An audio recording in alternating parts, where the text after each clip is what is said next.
Place à notre invité au cœur de l'info. Nous revenons sur l'une des enquêtes menées en Haïti par Forbidden Stories, ce réseau international de journalistes dont la mission est de poursuivre les investigations d'autres reporters réduits au silence.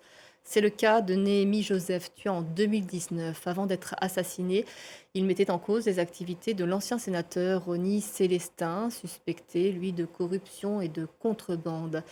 Héloïse Layan, bonsoir. Bonsoir. Merci de nous avoir rejoints. C'est vous qui êtes allée sur place et avez donc repris cette enquête là où Néhémie Joseph l'avait laissée. Découvrons un extrait, puis nous en parlons juste après. On l'a bastonné, on l'a frappé avec fracas et on l'a fusillé. Et après, on l'a déposé dans le coffre de sa voiture. C'était comme une bombe lorsqu'on l'a appris. Alors parlez-nous tout d'abord de ce journaliste, Néhémie Joseph, qui était un pilier de sa communauté.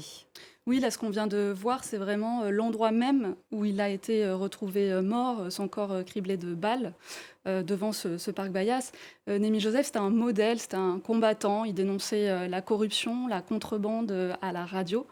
Et nous, à Forbidden Stories, comme on reprend le travail des journalistes menacés, assassinés, avec un partenaire haïtien, Aïbo Post, on a choisi notamment ce cas-là, parce que c'était emblématique des dérives en fait, du pays. Il était populaire, il travaillait à la radio qui s'appelait à l'époque Panic FM. Moi, j'étais à Mirbalais en mars 2025, le 9 mars. Le 30 mars, la ville a été prise par les gangs et sa radio a été renommée Taliban FM du nom de l'un de ces gangs.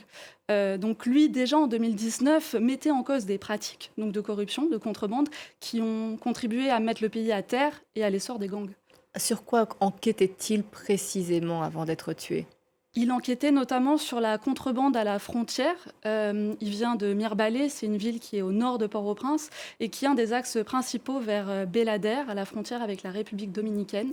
Et c'est là que passent des marchandises, de l'acier, de l'huile, du ciment, parce que Haïti importe beaucoup. Et nombre de ces marchandises ne sont pas déclarées, les droits de douane ne sont pas payés. Et aussi, il y a parfois de la drogue, des armes cachées dans les camions. Donc lui s'était rendu à Belader plusieurs fois. C'est un extrait que l'on peut voir tout de suite.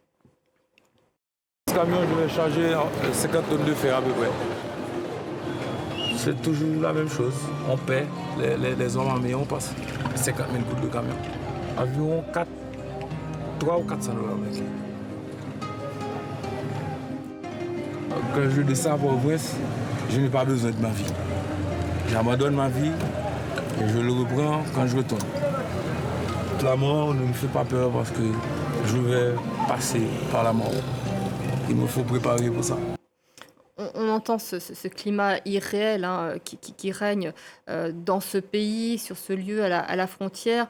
Nous demandons justice, c'est ce que l'on entend aussi dans ce reportage. Qu'en est-il aujourd'hui concernant notamment ce sénateur ? Alors, le sénateur Rony Célestin est inculpé dans l'assassinat de Néhémie Joseph avec 7 autres personnes. Avant sa mort, en fait, Néhémie Joseph avait publié un post Facebook où il disait « Un complot étourdi contre moi à Belader, justement ». Et il avait dit « Je dis à ma famille, à mes amis que ce qui m'arrivera sera sous la responsabilité notamment de Rony Célestin ». Sauf qu'aujourd'hui, un 4e juge instructeur vient d'être désigné. Un juge d'instruction aurait déjà quitté le pays parce que sa maison a été criblée de balles à Port-au-Prince. Donc ça reste très compliqué en fait. L'enquête risque d'être refaite et ça reste très compliqué. C'est un peu l'impunité qui continue de régner. Pour ne pas dire arrêter, on voit que le système judiciaire ne fonctionne pas en Haïti, à l'image de ce qui se passe au niveau politique aussi. Il y a malgré tout des sanctions internationales contre ces personnalités accusées en Haïti. Est-ce qu'elles peuvent avoir du poids ? Alors, Rony Célestin, par exemple, il est sanctionné par le Canada et par les États-Unis pour des liens présumés avec les gangs et pour trafic de drogue. Mais j'ai eu son avocat au téléphone il y a 2 jours, il me dit c'est comme le rossignol qui chante, c'est-à-dire ça n'a aucun impact dans le pays puisque mon client, il n'y a pas d'arrêt, il n'est pas arrêté. Alors un autre type de sanction, ça pourrait être les sanctions de l'ONU. Et là, c'est un gel des avoirs, une interdiction de voyager. Sauf que pour l'instant, sur les 7 personnes sanctionnées par l'ONU, 6 sont des chefs de gang. Mais il y a une nouvelle liste qui a été proposée par les experts de l'ONU fin mai, début juin, avec 10 noms. Et beaucoup d'entre eux seraient des hommes politiques, peut-être notamment Ronnie Célestin. Donc ce que l'on entend, c'est que c'est l'impunité qui règne en Haïti. Oui, et dans le cas des journalistes, pour la première fois l'an dernier, le comité de protection pour les journalistes a mis Haïti au rang numéro 1 en ce qui concerne l'impunité. C'est le pays où les crimes contre les journalistes, les criminels risquent de ne pas être impunis, notamment parce qu'ils sont puissants. Parfois, il y a des hommes politiques qui sont inculpés dans certains assassinats, et aussi des hommes de loi. Comment avez-vous travaillé? Comment est-ce qu'on reprend une enquête dans un espace aussi dangereux? Alors, c'est compliqué. Mirbalais, moi, j'y étais donc 2 semaines et demie, 3 semaines avant l'arrivée des gangs dans la ville. Donc, quand j'y étais, ça allait encore. Aujourd'hui, tout le monde a fui. Mais ce qui était très compliqué, c'était surtout d'avoir accès à des documents, à des preuves. Il y a beaucoup de rumeurs. C'est très compliqué de vérifier cela. Parce que des greffes, notamment à Port-au-Prince, ont brûlé. Parce qu'il y a des prête-noms aussi que les hommes politiques peuvent utiliser, les entrepreneurs. Et donc, on a dû vraiment, donc avec Aïbo Post, multiplier les témoignages. On a eu plus de 25 personnes au téléphone pour corroborer en fait tout ce qu'on nous disait.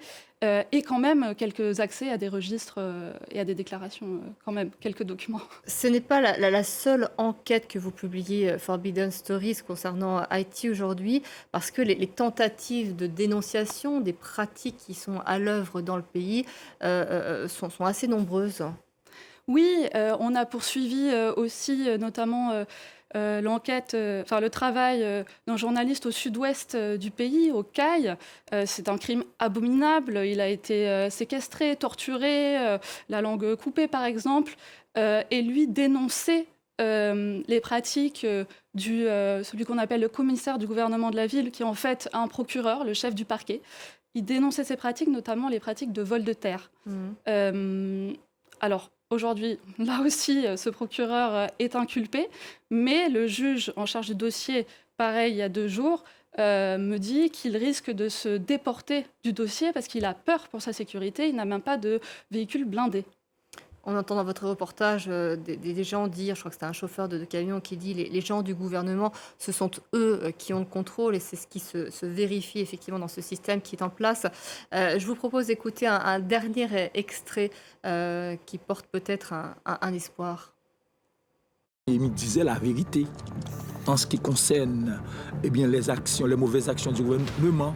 Et c'est pourquoi il se sentait gêné avec Néhémie. Quand Néhémie parle, les gens tremblent. En octobre 2019, 10 octobre, Néhémie Joseph a trouvé sa mort par des sbires du pouvoir en place. Et nous demandons encore justice pour Néhémie, justice pour la communauté, justice pour la société. C'est ce que j'évoquais tout à l'heure, une demande de justice. On voit à quel point c'est difficile, pour ne pas dire quasi impossible, dans le pays. Il reste des voix qui continuent à prendre ces risques. On voit quelle peut être la finalité absolument tragique en Haïti, où est-ce que tout le monde part et n'ose pas s'exprimer? Nous, on a travaillé donc, en partenariat avec le média d'investigation haïtien Aïbo Post. Donc, toutes ces vidéos, tous ces articles, c'est à la fois sur Forbidden Stories en accès libre et sur Aïbo Post. Et donc, eux restent. Par contre, aussi les confrères de Garites dans le Sud continuent de dénoncer les crimes du commissaire du gouvernement, du procureur qui est en ville.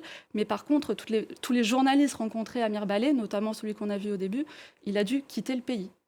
Il est trop menacé. Je vous remercie beaucoup d'être venue, Héloïse Laillant, nous en parler. J'invite évidemment à découvrir ces reportages sur notre site internet. Vous les découvrirez aussi à l'antenne.